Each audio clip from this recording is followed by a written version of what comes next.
सुधांशु त्रिवेदी जी, मेरा एक सवाल है आपसे। एक मिनट, आप कुछ भी बोले, मेरा एक सवाल है आज। एक मिनट सुधांशु त्रिवेदी जी, आपसे शिकायत भी है बीजेपी से।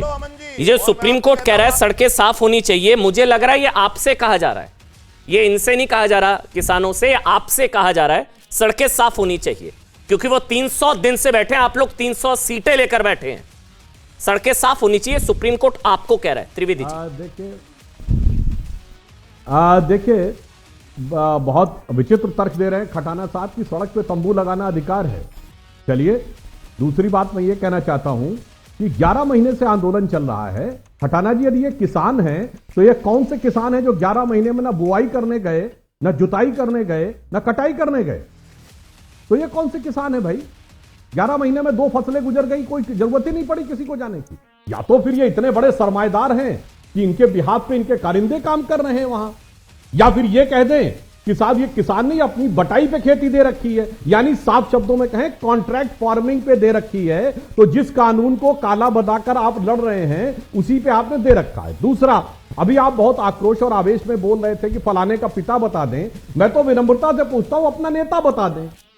यह विचित्र आंदोलन है जिसका ना कोई नेता है, जिसका ना कोई मुद्दा है। अभी आप कह रहे हैं 3 कानून हट जाए तो क्या एमएसपी का कानून बन जाएगा? नहीं बन जाएगा। और जो लोग समर्थन कर रहे हैं उन्होंने अपने अपने राज्यों में, महाराष्ट्र में कॉन्ट्रैक्ट फार्मिंग 2006 से है, वहां की सरकार कैबिनेट की बैठक बुलाए, निरस्त कर दे। राज्य का कानून है, केंद्र का नहीं। केरल में एपीएमसी एक्ट नहीं है, यानी तथाकथित काला कानून लागू है। मंडी नहीं है, जहां से राहुल गांधी सांसद हैं, वहां की सरकार अपनी मीटिंग बुलाए, निरस्त कर दे। पंजाब में जहां सबसे ज्यादा आंदोलन चल रहा है, वहां अगर कॉन्ट्रैक्ट का उल्लंघन करता है तो किसान को 5 साल जेल में डालने का प्रावधान है। अपनी सरकार में बुलाएं प्रस्ताव और निरस्त कर दे। यही तो विचित्र समझ में नहीं आता। और जो आपने कहा कि इसकी मांग किसने की थी, खटाना साहब, देखिए डॉक्टर स्वामीनाथन से बड़ा कृषि का जानकार ना हम है, ना अमन चोपड़ा है, ना आप है। आपने स्वामीनाथन कमेटी की रिपोर्ट पढ़ी है, उन्होंने क्या लिखा है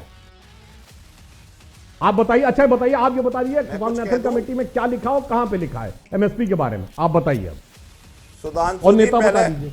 अब सुन लो सुधांशु जी, पहली बात, हमारे किसानों के नेता, हमारे जो किसानों के नेता पे आपने बात कही कि आपके नेता कौन है। हमारे नेता राकेश टिकैत हैं, सुन लो। हमारे नेता संयुक्त मोर्चा है। नहीं, आपके नहीं, सारे किसान आंदोलन के। आप अपनी तरफ से किसी को मत बुलाइए। आप ये कह दीजिए कि जो कानून है, एक आदमी की तरफ से बता दो कि हमने उस किसान संगठन के साथ बैठ करके वार्ता की थी, हमने उस किसान के साथ मीटिंग की थी, हमने देश के किसान के साथ वार्ता करके तब यह कानून लेकर आए थे। अरे आप अंबानी और अडानी से बैठ करके कानून बनाओगे? पहले गोदाम बनेंगे, बाद में कानून बनेगा? क्या संसद से बड़े देश के पूंजीपति हो जाएंगे? क्या पूंजीपतियों की धरोहर बना दी है आपने देश को?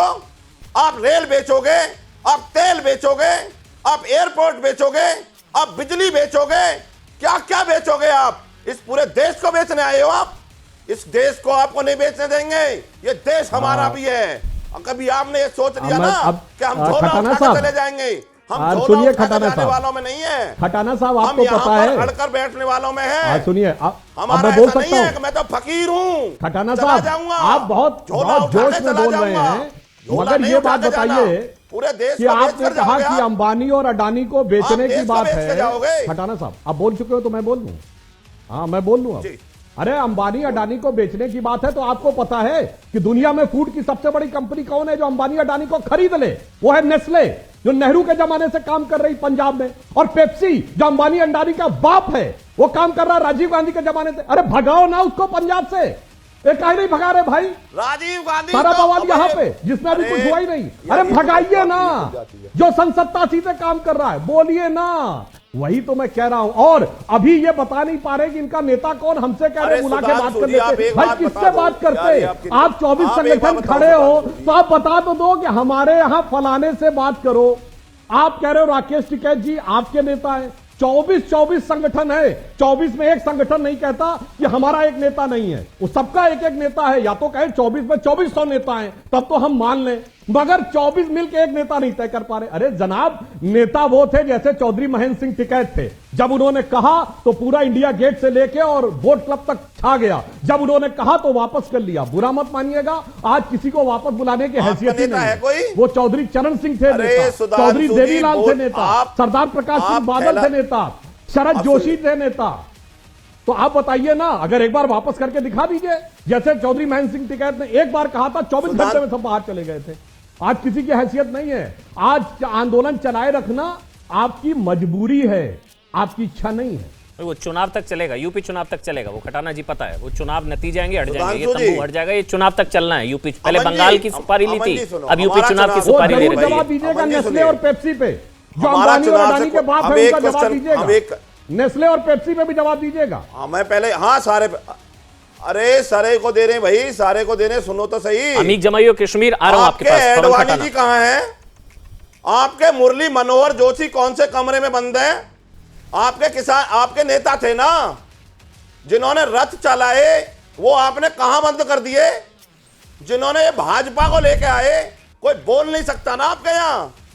आपको जितनी चिट्ठी दी जाती है आप उतना बोलते हैं सुधांशु जी, उससे फालतू आप बोल सकते हो क्या?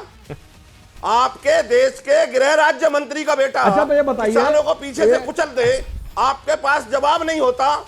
देश के गृह राज्य मंत्री का बेटा, जो गृह राज्य मंत्री 302 का मुलजिम है, वो देश का गृह राज्य मंत्री बनेगा? ये है सरकार? अरे शर्म आनी चाहिए आपको। जिस देश के गृह राज्य मंत्री पर 302 का मुकदमा दर्ज हो, जो जमानत पर बाहर हो, वो हमारी रक्षा करेगा? जवाब नहीं होता तो वो हमें कानून बताएगा?